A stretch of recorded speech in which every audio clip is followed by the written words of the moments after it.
Round 5 of the Shannons Nationals rolls on to Queensland Raceway, and today is a smorgasbord of open-wheel action. The Australian Formula Ford Series continues their Road to Indy showdown, featuring one of the largest fields ever assembled in the category. Meanwhile, the Australian Sports Racer Series is back on track, with white-hot rivalry set to explode here at the Paperclip. And not to be outdone, Australia's fastest racing cars will be going wing to wing in the Australian Formula 3 Premier Series. The heat is on here at Queensland Raceway, and the Shannons Australian Motor Racing Nationals will be firing on all cylinders.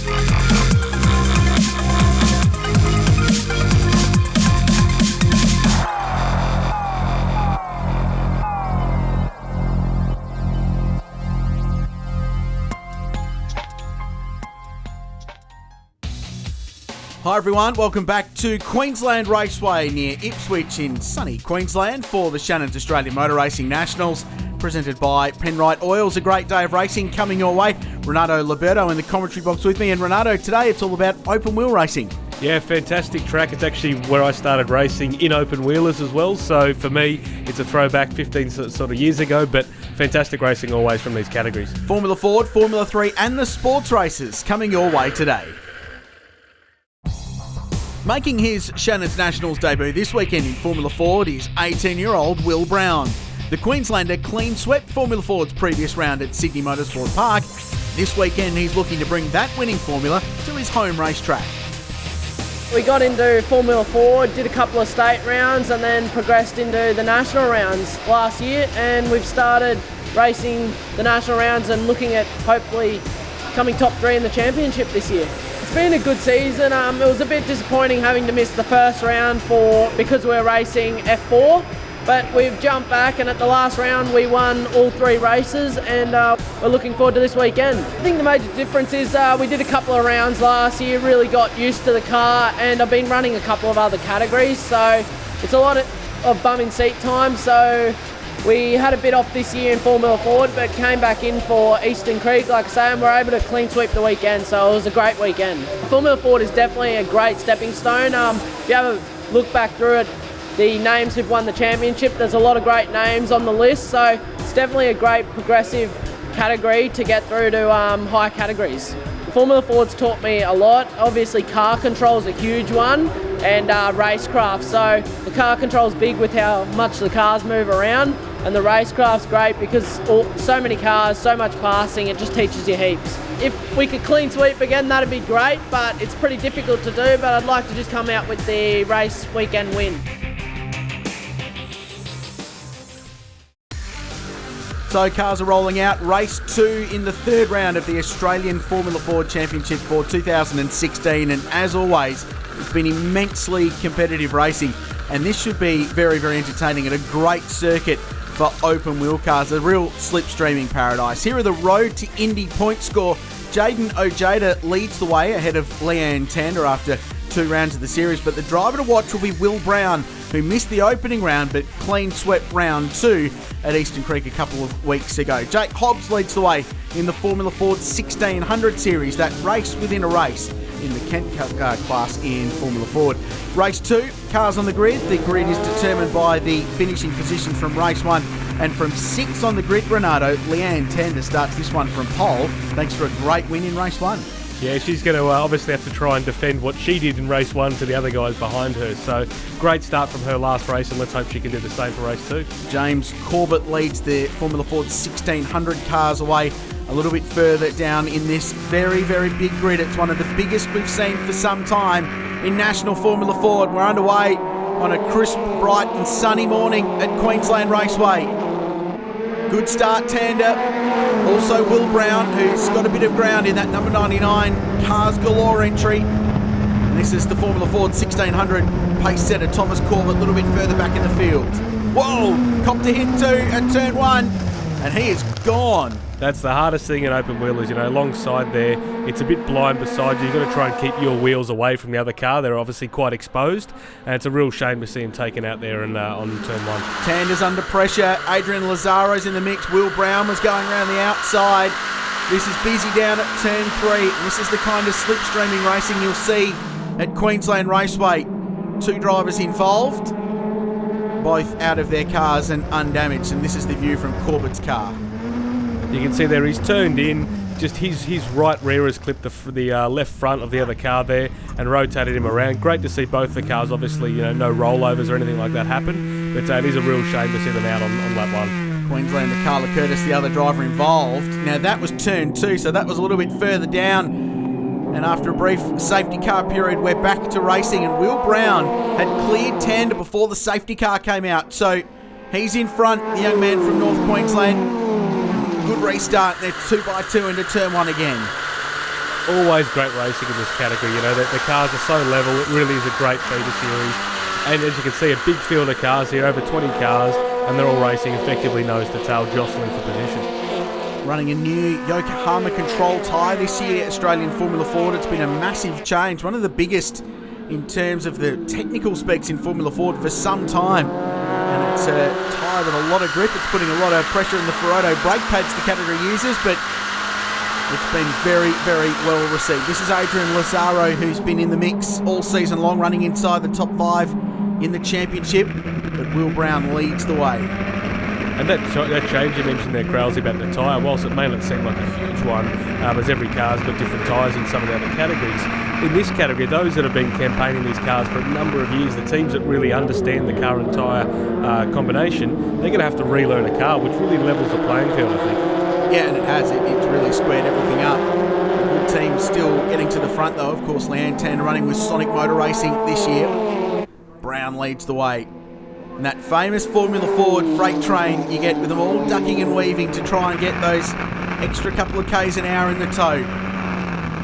And it's that classic strategy as a driver as well. You all want to be leading the race and making a big gap, but also in these cars it's very hard to make that gap sometimes, and quite often you don't want to be the first place car on the last lap. You want to be second or third and try and get that toe to the finish line. So it'll be interesting to see how this plays out. There goes Leanne around the outside. Great toe. Watch for Andrew Carl in the background there in the number 12 car. He's in this fight as well, and Leanne couldn't ultimately grab that move. Gee, it's busy. It's just such good racing, and it always has been. It's why it's been one of the preeminent categories for developing driving talent for near on 40 years now. Tander's going to be hung out to dry here, and there's a little bit of contact with the driver in the 12 car, and she'll lose 2 spots through 4 and 5. Great experience there from Leanne, though, to avoid what could have been what we saw at turn 1 and turn 2 earlier in the race. She knew she was getting squeezed out there. She gave the car on the inside enough room. There was some contact. She did lose a position, but it could have been a lot worse for both of them. So great move there by Leanne to sort of let that take place. Leanne's car looks really hooked up there, Kralsey. Out of the slower corners here, her car seems to really drive out, whether she's on the tight line or the wide line. She seems to be able to get power down a little bit earlier than the other cars around her, which I think will play in her favour towards the end of the race with that last little run to the line. And she gets a good run out of turn 2, and the car in front just drops a wheel off on the exit of that very fast right-hand corner, and Tander in the slipstream goes to the outside, and a little bit of bump drafting going on behind. Andrew Carl got into the gearbox of the 96 car, goes pretty deep under brakes, and ironically Carl's going to be the big beneficiary out of this, grabs some spots, and Tander's got damage, and Ojeda's got more than that. He's pointing in the wrong direction. This category, as you said, it always offers up some pretty amazing racing and some pretty amazing incidents as well, but luckily again no sort of major damage to the cars, it seems. So there's all sorts of stuff going on in this one. That's Ojeda, who was so very good at Sandown, the opening round of the championship, parked off to the side of the road. The VHT Products car, the young Victorian driver. Tander has got some dramas and the flag comes out, so Will Brown holds on, grabs the victory. Great performance by the Queenslander. He's doing double duties this year in open wheel racing, and a very, very impressive performance. He beats home Andrew Carl. Ryan Pike was 3rd. Tander held on for 4th, with Lazaro completing the top 5. First of the Formula Ford 1600s home, Mitch Madron was in 12th position overall. Yesterday was a bit disappointing. We started pole and finished first, but we went too early on the restart, which gave us a 5-second penalty, but we still ended up P3 for that race with the penalty, and started P3 today, got a good start and was able to get into the lead by the 3rd corner and maintain the lead, and was able to win the race. So plenty of excitement in race 2 in the Australian Formula Ford Championship. Race 3 set to go at Queensland Raceway. and should provide more of the same action. And the grid, as you can see, has all the big stars at the front. And the big question is, Renato, can anyone beat Will Brown? Because he's been an immense touch so far this weekend. Yeah, local boy, home track. He has done a really, really good job, kept his nose clean, and I think, based on performance so far, he will be a hard man to beat. But again, it's Formula 4. You never know what's going to play out. Good start too, and he leads the field into turn 1. This is Adrian Lazaro looking back at Hunter McElrea. If that surname is familiar, he's the son of Andy McElrea, the well-known Porsche Carrera Cup and GT3 Cup Challenge team owner, and was a GT as well. So another second-generation driver coming up through the ranks. In fact, third generation, because his granddad raced as well. Here's Tander round the outside, fighting for the lead on the opening lap. There's some good space here on the exit of turn 3 with a little crossover road for the short circuit.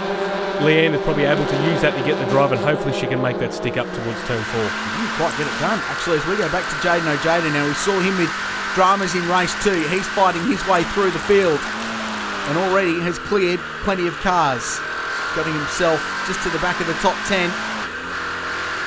Fantastic view there on board Jaden's car. You can see all the suspension and wheel work and brakes and everything. It really is a great view of these Formula 4 race cars.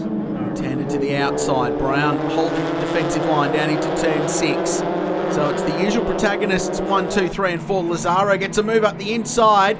There was some waving going on. Some unhappy drivers perhaps in that exchange.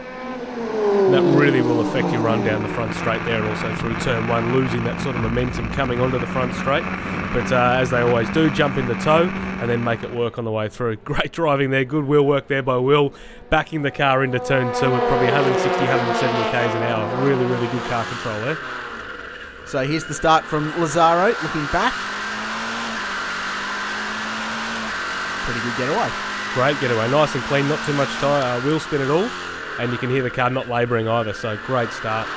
Jaden bogged down a little bit on the initial grab, possibly due to the grippier tyre that they're running on as well, not being used to that, but still great start in terms of not losing too much track position. Oh wow, Brown still on that defensive line. He's under pressure from Andrew Carl, who sails around the outside at 6 this time.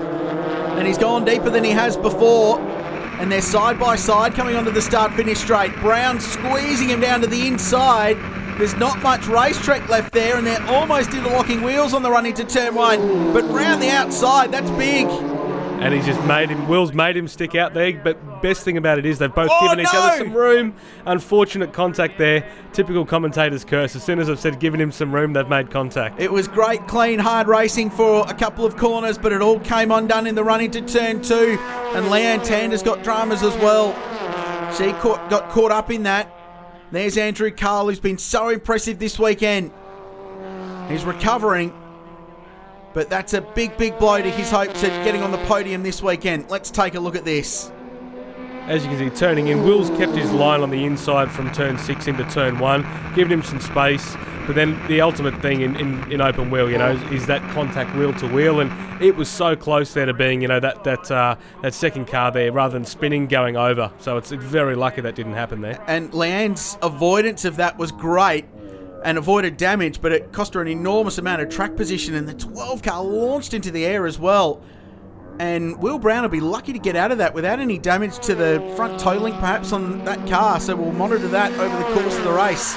Meanwhile, it's all going off here, and Ojeda goes around the outside as he continues his march through the field. Heavy braking down into turn 3 here. He's gone a little bit wide. There's obviously a car up the inside. We can't quite see there on camera. But, here we go. Back in the toe, using the car in front for all the slipstreaming it can. Punch a hole through the air. And a bit of a bump draft there as well for good measure. That's Ryan Pike in front. He's been really good. He's another driver that missed the opening round of the championship, but on his home turf at Sydney Motorsport Park, he had a 2nd and 2 fourths. He's had a 4th and a 3rd so far this weekend, so he's been very competitive. But Ojeda looking to force his way through. Turn 6 has been a popular place for this race, hasn't it? It really is amazing. I mean, the thing you need to try and do is either make the pass stick and make it clean, or use it to your advantage to get the run coming onto the straight for the toe. And it really is that split-second decision sometimes the driver has to make. And this was a replay of that great exchange. A little bit of a love tap there. Front nose box to gearbox, actually to wheel. That's why they fill the nose boxes up with foam. You would have done that back in your day? Never, not once. I do recall seeing a nose cone flying past my head at about 180 k's an hour once at this circuit, so it does happen a lot in open wheelers, that's for sure. The fight continues. It's intense racing in Formula Ford because the prize at the end of the year is big. The champion goes over to the United States and gets a run in the Mazda Road to Indy Shootout. Drivers from all around the world are involved in that in USF 2000 cars. The winner of the shootout gets a $200,000 scholarship to join the Mazda Road to Indy. What's the Road to Indy? Well, if you win USF 2000, you go up the ranks in the States, and that is not going to happen, at least in the short term, for these two. Big contact, Pike and Ojeda off the road. Yeah, that's a real shame there. That's obviously some really close racing happening. And Jaden there with the hands in the air. One thing, if you're watching at home and you're a budding young race driver, don't put your hands out of the cockpit, because that could have gone over at some point in the sand trap. Keep them in the cockpit at all times until you come to a complete stop. But such a shame to see that sort of thing happen as again, turn 6 is the corner. Just trying to work out exactly what happened there, whether Ojeda came across on him in the braking zone. Well, it was just one of those racing incidents. But a lot of damage to both those cars. They're out of the race. We continue green though. And the fight continues. Lazaro is under all kinds of pressure from Jordan Boys, who's had a pretty quiet weekend so far, but now he's looking at a podium position in this scrap with the 95. So, to finish my point, Road to Indy, if you win USF 2000, you go up to Pro Mazda and then up to Indy Lights, and then ultimately up to IndyCar, where the likes of Will Power continues to go so very, very well in the United States.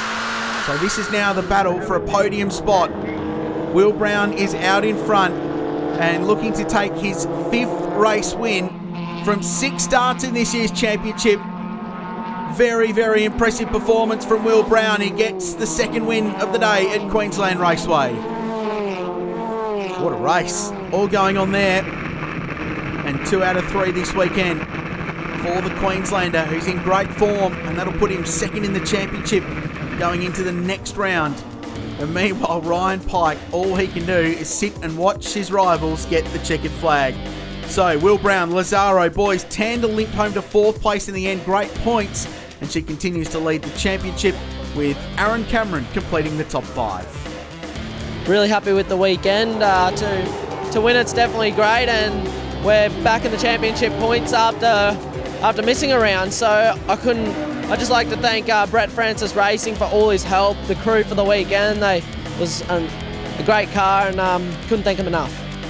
So Leanne Tander with a 17-point margin at the halfway point of the Australian Formula Ford Championship and the Road to Indy point score. But Will Brown has raced his way to 2nd, Adrian Lazaro 3rd, Ojeda and Boys next. In the Australian Formula Ford 1600 Series, Jake Hobbs has got an enormous lead, but behind him, it's very, very close with Corbett and Houlihan right in the mix. What a weekend of racing. After the break, the Australian Sports Racer Series hit the racetrack here at the Shannons Nationals.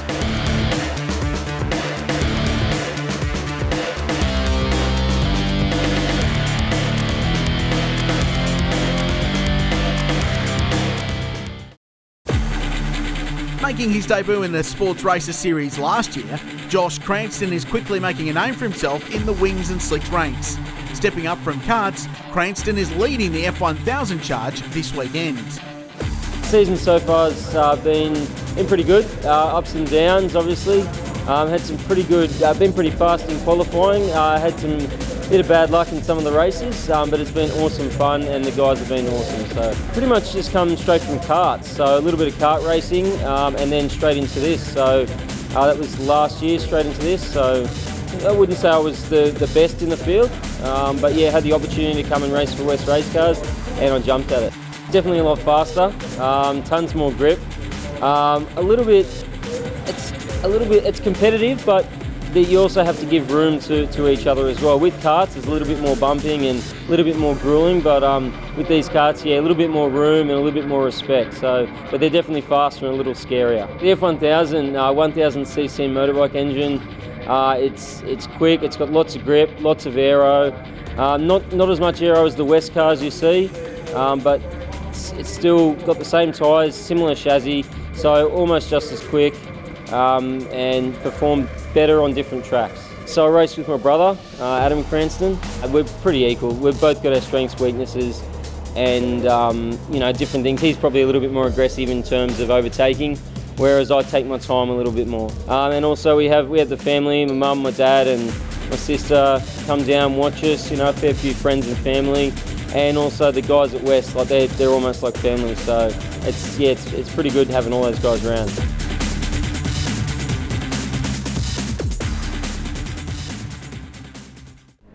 Always full of action, the Australian Sports Racer Series, and last year at Queensland Raceway, quite famous, Renato, for a 3-wide finish to one of the races. It's exciting stuff, and we're looking forward to these great cars on a really good track which suits them to the core. And there's a really good mix of different chassis, different engines powering these cars, obviously different drivers of different sort of disciplines coming into it, so there will be some really, really good racing to watch here.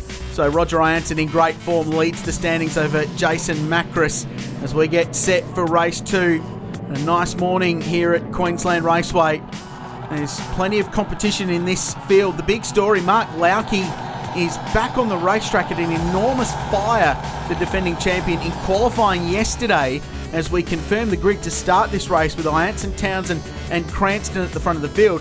He had a display car up in Queensland, conveniently, that the team went and got overnight. They've rebuilt it. It's good to go this morning. So the defending champ is back on the grid. Here's Peter Johnston in his SR3 Radical. We're underway in race 2 of the sports races. Good start from Johnston.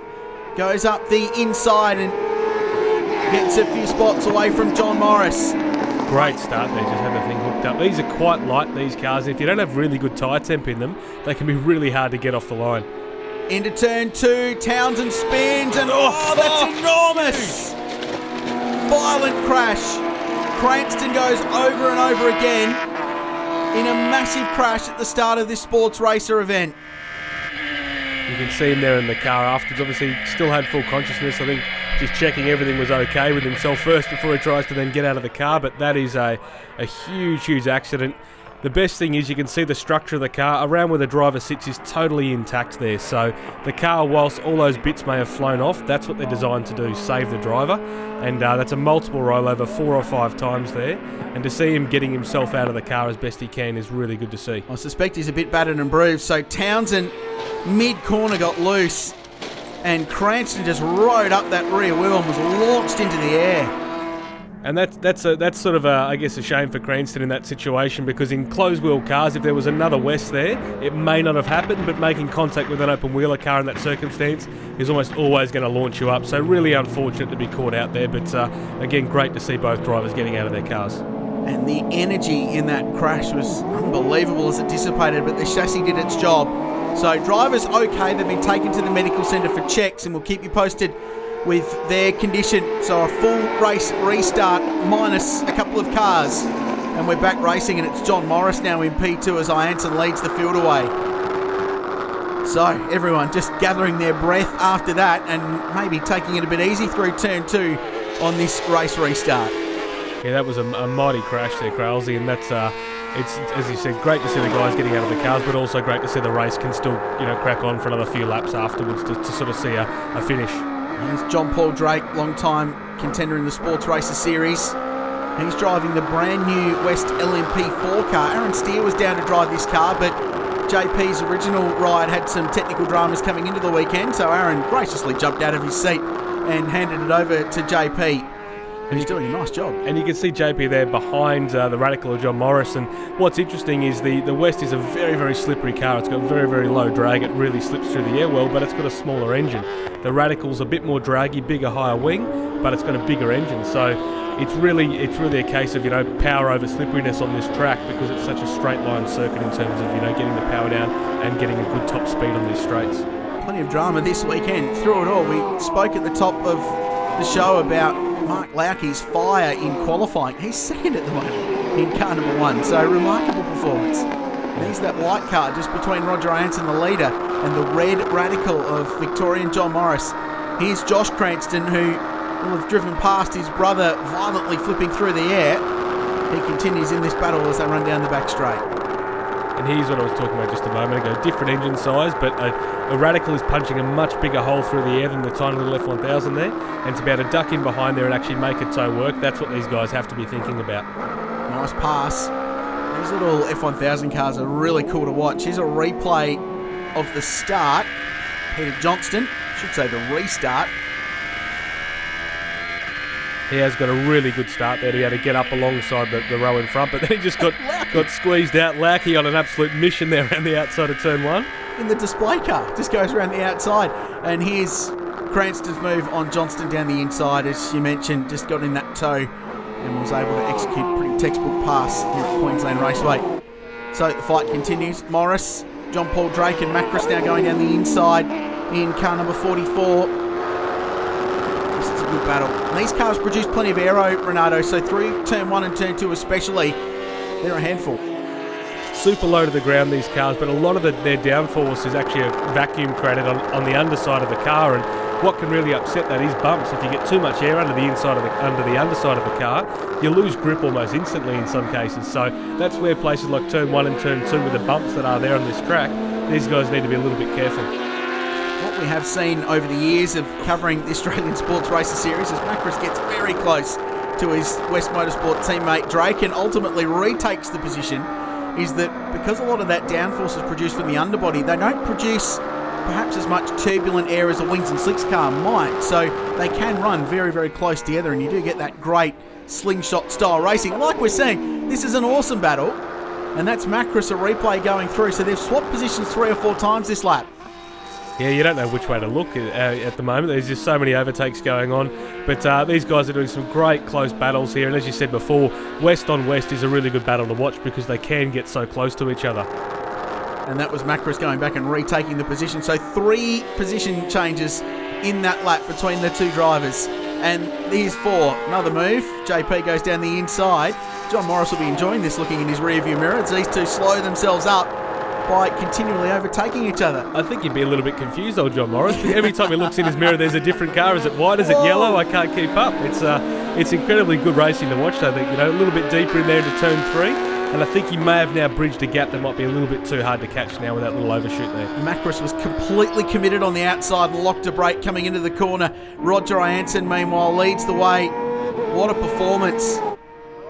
Just domination for the South Australian. It's a quick car as well, to do. I think he did a 108 something in qualifying. That is seriously fast. Oh, JP. Oh, he raced so well. And not too far before the end of the motor race, he spins at turn 6. Morris across the line. There goes Macris. And JP will head in his hands. He's devastated. He'll get the checkered flag, but it'll be further down the order than perhaps he would have liked.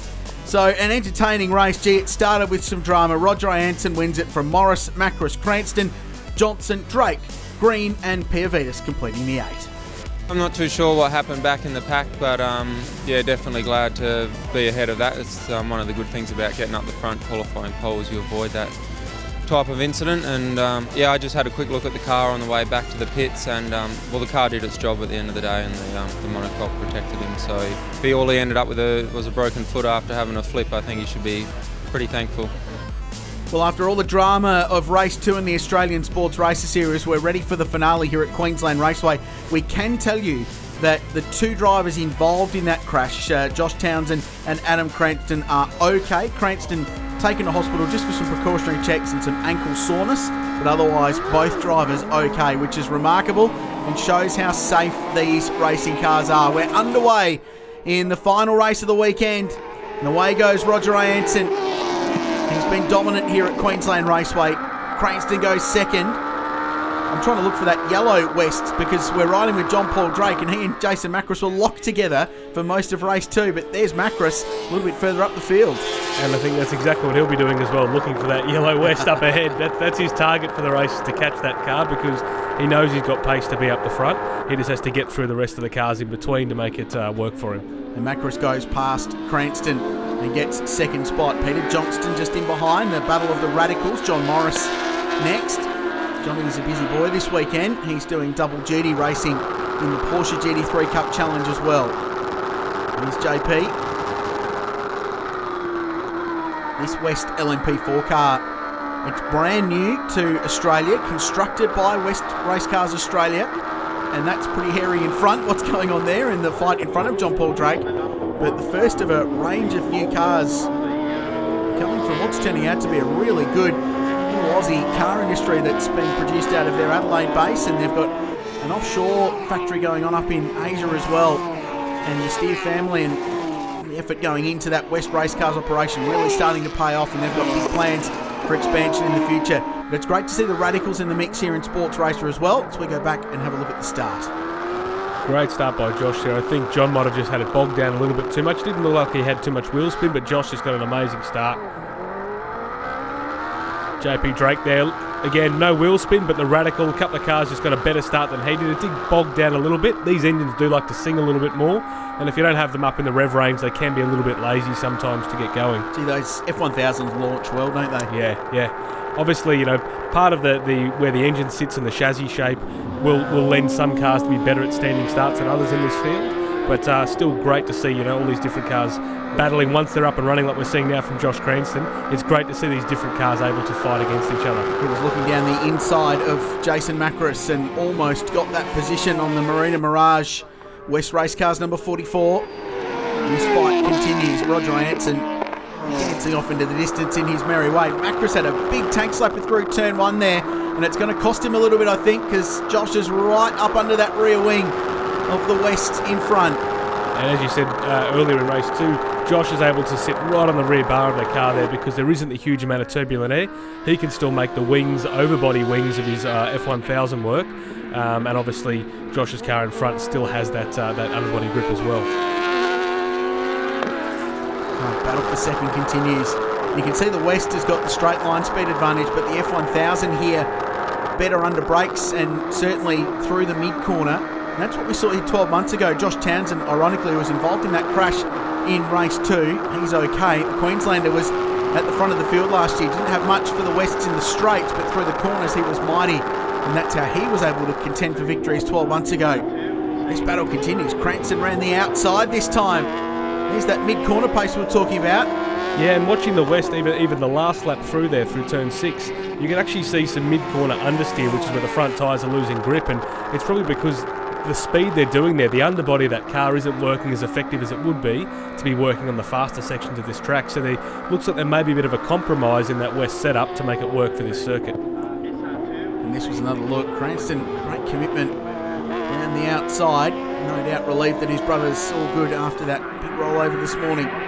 Here we go again. This time he's got a better run out of turn 2 and he's going to get some advantage out of the toe. So if he can get enough of a toe, he can be close enough to Macris to do this and have a go at turn 2. And Macris just outbraked himself a little bit into 3. And Cranston goes through and grabs second spot. Let's see what Jason can do in a straight line with that West. It's a good scrap though. Oh, fantastic driving by both of them here. You can see that there's obviously strengths and weaknesses of the car and driver combo in different parts of the track, and that's what makes this category so exciting to watch. JP's just backed it in to turn 4 and finds himself pointing in the wrong direction for the second time today. That can be one of the hard things. You can see him there struggling to get a gear. He's grabbed second, which is ultimately going to stall the car, trying to get it moving. With the paddles moving on the steering wheel, it can be, if you're in a hurry, it can be really hard. You can actually pull the wrong way sometimes and grab the wrong gear. So it's a shame to see him lose so much time there. Some of the GT cars have them mounted on the steering wheel, Ferraris, in fact.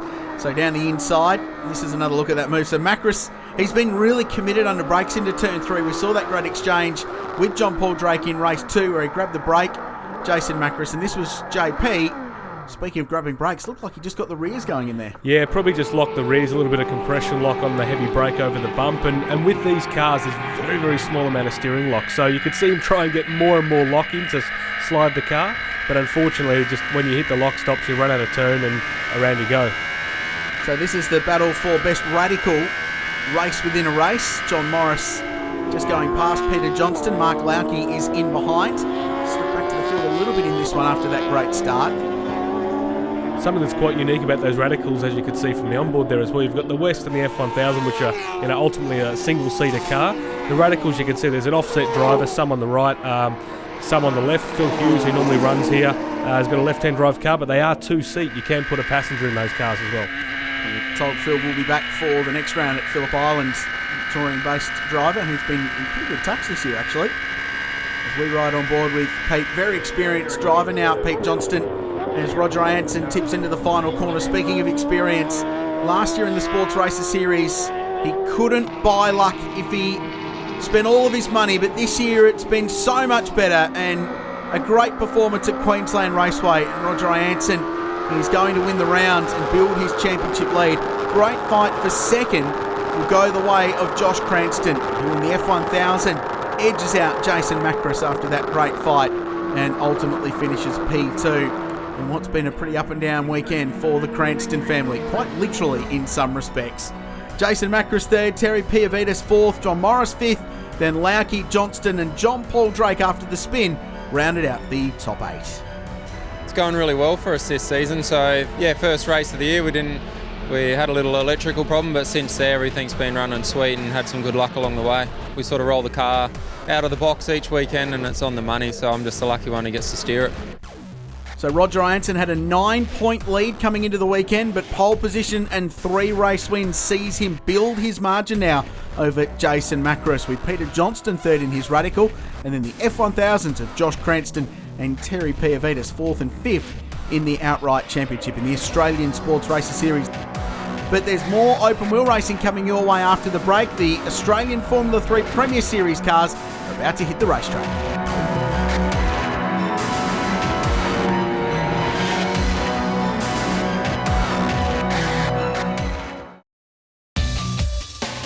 Featuring Australia's fastest racing cars, the Australian Formula 3 Premier Series is renowned for close competition and furious racing. These highly engineered race cars are finely tuned for maximum performance, and as two-time champion Tim Macro explains, these weapons are one of a kind. Hi, I'm Tim Macro from Alpine Motorsports, and welcome to the Formula 3 Tech Talk. Today we're talking about aero, and we're going to start at the front of the car. At the front we have the main plane of the wing, or the front wing, and the jet flaps. We call this an end fence, so the air doesn't spill over the end of the main plane of the wing, and we have jet flaps. With the jet flaps, that's what we adjust between sessions or during sessions to alter the balance of the car, the aero balance. So we're continually playing with those. If we work our way towards the back of the car, you'll see here we have barge boards. It's quite elaborate. We have a little underwing with a mini barge board and a main barge board, and that's just directing airflow under the car and around the side pods. If we make our way all the way to the back of the car, we have the rear wing. Now we've got the bottom beam plus the top beam here, so we're adjusting both. That's for slower speed, works around 100 k's an hour, and then we're really messing with the top one quite a bit. We've got a lot of adjustments. You can see the adjustments just to the left there. We've got an infinite amount of adjustments for different kinds of tracks. So here is, medium downforce sort of track, so we're running sort of midway of the range of the wing. So if we work our way around to the back of the car, it's probably the most important part of the car is the floor. So the floor creates a low pressure under the car and creates downforce basically. So when we adjust the ride height of the car, that's really critical as well to downforce with the floor. The floor is the most powerful tool on the whole car, and that creates most of the grip.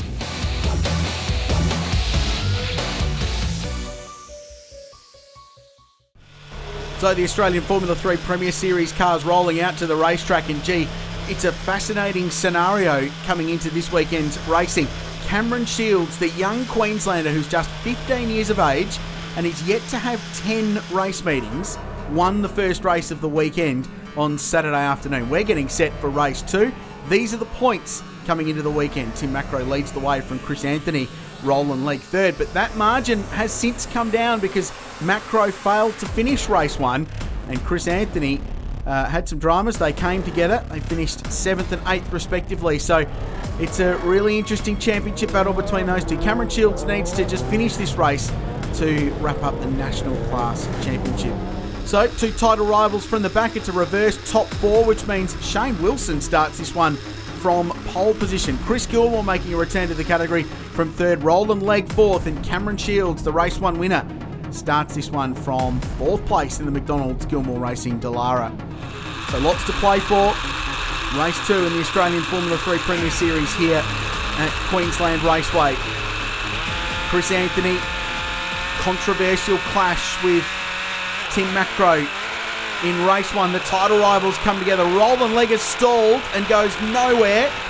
Macro splits him and Anthony goes round as well. And Chris Gilmore, meanwhile, famous for his Formula 3 starts, leads the field into turn 1. And my mistake, that was Roman Krumans who stalled, so leg's okay. He's P2. That is a all-action start there for the first couple of corners, and as we've seen for the other categories this weekend, it's all about getting in that tow and trying to, hang on to the car in front. These cars are more affected by the turbulent air of the car in front around here, so it's going to be an interesting way to see how this race pans out now. So Chris Gilmore making what is basically his annual comeback to Formula 3 at his home round in the All Properties Group McGale that they've borrowed from Harvest Motorsport. Leaps to the race lead. Former champion in Australian Formula 3. Roland Legg behind is under pressure from this really impressive youngster from Toowoomba, Cameron Shields, who's in the tow of the Mackay driver, from North Queensland in Roland Legg. Here's Macro from the back of the field. Gets himself to third place. That is a super effort for that first lap. He'd be chomping at the bit after that DNF in race 1. And you can see he's not prepared to sort of give anything up on this first lap. He has always been a very hard racer.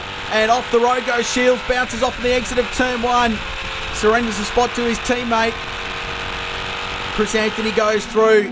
Lurid moment, having been squeezed down into the grass by the double champion. So that was Roman Krumans. It was stalled. And that was the start from Anthony. That was a tight squeeze there for Anthony, but luckily no contact off the start there. It is always hard to get these cars off the line with the little hand clutch in them, and it's still great to see all the cars get away cleanly though eventually. Macro's cold tyre pace, just immense, so much experience, more than 100 starts in these cars, and that was that exchange with Cameron Shields. A little bit of debris comes off Shields' car there. Might have been a little bit of barge board perhaps in front of the engine intake, the radiator intake. Just ran wide at turn 1, lives to fight another day. This is for the lead. Round the outside goes Roland Legg on Chris Gilmore and takes it away. So nice move, just committed around the outside, Renato, and grabbed the spot. Yeah, great move. As you said, it's all about commitment in these cars, whether it's at high speed or even low speed, trying to make the thing stick when the aerodynamic grip comes away. But Roland just did a great job there of making the car work from at turn 3. So the youngster from North Queensland has had a wretched year in terms of luck in Formula 3. Some unreliability issues have struck as well, but now he's got clear racetrack in front of him. Gilmore behind will be looking to back Macro up into his two teammates, the McDonald's Gilmore Racing outfit in Chris Anthony and Cameron Shields, but he might not get the opportunity because Macro goes through at turn 1. 220 k's an hour entry into there in these cars, and it's just a lift in 6th gear, and they turn in with full aero. Here's Macro through turn 2. And just great commitment there. We spoke about that before. Turn 1 is one of the quickest corners of this track for anyone to drive any car. And Tim just stuck the car up the inside with the tow as well. So a bit of aerodynamic assistance coming into the corner. And his commitment there, he pulled 5 or 6 car lengths just in the one corner. I love watching these cars at turn 1. It's massively overrated. Oh no, that's Macro. He's off the road. He's stopping. The championship leader looks like he's going to be out of the race. And I thought I could actually pick up on some of the onboard footage a minute ago. It sounded like maybe some missed shifts or something in the gearbox. So maybe there's something mechanically wrong with that car. But hopefully Tim can roll the car back through the little shortcut road to the pits. It's probably not going to keep running for the race, but hopefully he can get the car ready for race 3. So this is a replay of that little exchange of Legg taking the lead. This is Macro then on Gilmore before his race ended. And sail through at turn 1. Just hear the lift as he goes in. You're going to hear, it sounds like he's coasting in neutral and then he's trying to grab a gear. So whether it's just a selector issue or an air system issue in the paddle shift, I'm not too sure, but hopefully he's got a good team behind him and they'll do their best to get that car ready. Roland Legg off the road at full noise at turn 2, bounces through the undergrowth, and Chris Anthony's going to sail through and go around the outside to grab the race lead. This is really close racing and there's contact. Wow. Front tyre to rear. What an exchange. And Anthony's still on the outside and holding on. And that whole way braking into turn 3, all I was doing was looking at Roland's left front tyre still covered in dirt, thinking there's going to be some understeer here, and great job by both of them there to make that work. And real big respect to both of them, in terms of giving each other room, still making contact, but not getting any worse than that. How was the puff of smoke from the tyres when they interlock wheels there? It doesn't get any closer than that. In Formula 3 racing, what a great exchange. And that all started when Roland Legg just ran off the road, and now Cameron Shields gets a great run on him. And this time, he's got a bit of racing room on that run into turn 1, and he grabs the spot away and moves to second. Great drive, 15. Cameron would have been watching from behind there, and that's a bit of experience that he'll take away from this weekend, is just watching those two cars in front and also not getting involved in it too early. There's a time and a place for that, and certainly halfway through the race isn't the way to do it. They've had their Weet-Bix this morning, these guys, haven't they? So there's Roland, just massive understeer through turn 2 and bounced the thing out through the undergrowth. Immediately drove the car off to the inside of the road to defend. And check this out. You can see that dirt on the outside edge of the front left. That would have given him some definite understeer, and that contact wheel on wheel there. I'm just amazed that it didn't, one car didn't become airborne then. That is as close to a crash as you will ever see. And Legg ultimately had to surrender the position because Anthony held on for track position. Casual as you like, just picking gears, and grabs the spot. And then Roland again, just a little bit wide at turn 6. The Artec driver, and he was gobbled up by Cameron Shields, who moved to second place. I'm wondering if there's another issue with Roland's car just causing that amount of understeer that he's getting. There's a lot of right-hand turns here, so if there is one problem relating to the car, it might be just relating to right-handers and not the left-handers, but hopefully he makes the car work and sort of get him to the finish line. Well, if you're writing a script for a championship, this is what you want, because the championship leader's out. The guy that's second is leading the race, and barring misfortune in the next 200 metres is going to win it. Very, very big win for Chris Anthony. Celebrates with his team. Cameron Shields second, a 1-2 on home turf for McDonald's Gilmore Racing, and Cameron Shields wraps up the Formula 3 national class. What an outstanding performance from the local team, and it's gone very, very well for them today. Roland Legg ultimately finished third, Chris Gilmore fourth, Crewman's Wilson next, with McAlpine finishing one lap behind, and Tim Macro failing to finish, the championship leader, out of the equation. First race was a bit unfortunate. It's never nice to collide with a fellow competitor and your championship rival, but this is motorsport, it's what happens. So I think it's down to like 24 points in the championship, so we'll see where we are after race 3. You never want to see your main rival and competitor on the sideline. Want to have a good battle and want to win it as fair as possible. So it should be good this hour. I think we're off P2, so we'll see where we are.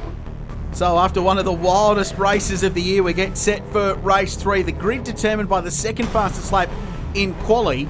Cameron Shields, who got the All Properties Group Pole Award on Saturday, did the job twice. He starts this one from the pointy end alongside his teammate and championship contender Chris Anthony. Championship leader Macro goes from third in this one. He's made a pretty good start. He's made a really good start. Third, run. Second, first by turn 1. 3 wide though. That's a wild exchange, but he goes through. And you can see Roland there going, hey, I'm going to do what Tim's doing. He jumped straight to the inside, but unfortunately got crowded out on the apex. But that is a massive start there by Tim Macro.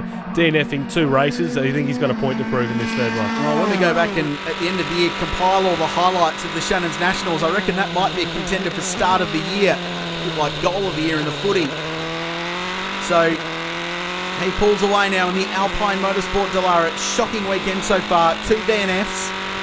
Contact in race 1. Mechanical drama in race 2. Team worked very hard to get it back out, and boy, has the double champion delivered.